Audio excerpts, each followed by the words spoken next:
Hello friends, welcome to Dinakar Tamil சமையல். இன்றைக்கி நம்ம ஒரு ஸ்நாக்ஸ் ரெசிபி பார்க்க போகிறோம். என்ன பார்க்க போகிறோன்னா, டீ கடை வெங்காய போண்டா எப்படி செய்யலான்னு பார்க்க போகிறோம். வீடியோக்குள்ளே போகிறதுக்கு முன்னாடி நம்ம சேனலை நீங்கள் புதுசாக பார்க்குறவங்களா இருந்தால் கண்டிப்பாக நம்ம சேனலை சப்ஸ்கிரைப் பண்ணுங்கள் அண்ட் மறக்காமல் உங்கள் ஃப்ரெண்ட்ஸ்க்கு ஷேர் பண்ணுங்கள். வாங்க இப்போ வீடியோக்குள்ளே போகலாம். இந்த போண்டா செய்வதற்கு தேவையான பொருட்கள்: 2 பெரிய வெங்காயத்தை நான் நீட்டமாக கட் பண்ணி வச்சுருக்கேன். 1/4 துண்டு இஞ்சியை சின்னதாக நறுக்கிக்கோங்க. கொஞ்சமாக கொத்தமல்லி, அதையும் சின்னதாக நறுக்கிக்கோங்க. கொஞ்சம் கருவேப்பிலை நறுக்குனது. 2 பச்சை மிளகாயை குட்டி குட்டியாக கட் பண்ணி வச்சுக்கோங்க. 1 கப் கடலை மாவு, 1/2 கப் அரிசி மாவு, 1/4 கப் மைதா மாவு, தேவையான அளவு உப்பு, 1 டீஸ்பூன் மிளகாய்த்தூள், 1/4 டீஸ்பூன் பெருங்காயத்தூள்.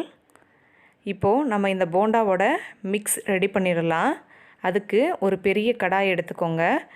ஒரு அகலமான பாத்திரத்தை எடுத்துக்கிட்டிங்கன்னா ரொம்ப நல்லாயிருக்கும். அந்த பாத்திரத்தில் எடுத்து வச்சுருக்க பொருட்கள் ஒவ்வொன்றா சேர்த்துக்கலாம்.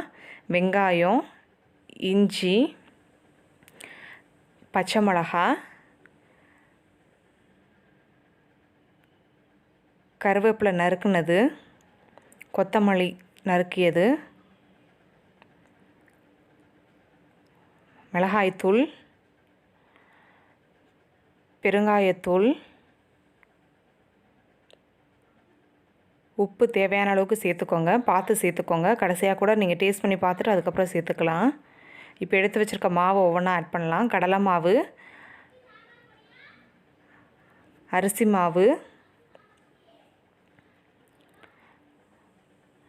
மைதா மாவு, இந்த மாவு எல்லாமே சேர்த்து நல்லா மிக்ஸ் பண்ணிக்கோங்க. இப்போது கையால் நல்லா கிளறி விடுங்க. வெங்காயத்தில் நம்ம சேர்த்துருக்க எல்லா இன்க்ரீடியன்ட்ஸும் நல்லா ஒட்டணும். மாவு கொஞ்சம் ஒட்டினா தான் வெங்காய போண்டா நல்லாயிருக்கும். இந்த மெஷர்மெண்ட்டில் மாவு எடுத்தால் தான் வெங்காயத்தோட டேஸ்ட்டும் நம்மளுக்கு வடை சாப்பிடும்போது நல்லா தெரிய ஆரம்பிக்கும். அதே மாதிரி எண்ணெயும் அதிகமாக குடிச்சு வேகாது. இப்போது இதை ஒரு 5 நிமிஷம் வச்சிடலாம். ஏன்னா வெங்காயம் லைட்டாக தண்ணி விட ஆரம்பிக்கும். 5 நிமிஷத்துக்கு அப்புறம் நம்மளுக்கு தேவையான அளவு தண்ணியை சேர்த்துக்கலாம். இப்போ கொஞ்சமாக தண்ணி எடுத்து நான் லைட்டாக ஊற்றிக்கிறேன். ஊற்றிட்டு திரும்ப ஒரு தடவை பிசைஞ்சு வச்சுக்கலாம். நான் 1 டீஸ்பூன் தான் மிளகாய்த்தூள் எடுத்திருக்கேன். நீங்கள் உங்கள் காரத்துக்கு ஏற்ற மாதிரி இன்னும் கொஞ்சம் சேர்த்துக்கலாம். பச்சை மிளகாய் வேறு நம்ம சேர்த்துருக்கோம். ஸோ எல்லாமே சேர்ந்து கொஞ்சம் லைட்டாக காரமாக தான் இருக்கும். உங்களுக்கு டேஸ்ட்டு இன்னும் காரமாக வேணும் அப்படின்னா கொஞ்சம் மிளகாய்த்தூள் அதிகமாக சேர்த்துக்கோங்க. சின்ன குழந்தைங்க சாப்பிடும்போது பச்சை மிளகாய் கடிப்படும், அதனால் பார்த்து சேர்த்துக்கோங்க. இப்போ நம்மளோட போண்டா மிக்ஸ் ரெடி ஆகிடுச்சு. இதை நம்ம பொரிச்சு எடுத்துடலாம். ஒரு கடாயில் தேவையான அளவுக்கு எண்ணெய் சேர்த்துக்கோங்க.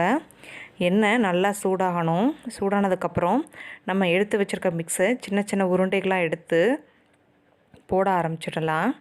இந்த மாதிரி சின்ன உருண்டையாக எடுத்துக்கோங்க. ரொம்ப நீங்கள் பெருசாக போட்டிங்கன்னா மாவு உள்ளே வேகாது. ஸோ எப்பயுமே இந்த மாதிரி சின்ன உருண்டைகளாக போட்டுக்கோங்க. குழந்தைகளும் நல்லா விரும்பி சாப்பிடுவாங்க. இப்போ நம்ம பொரிச்சு எடுக்கலாம்.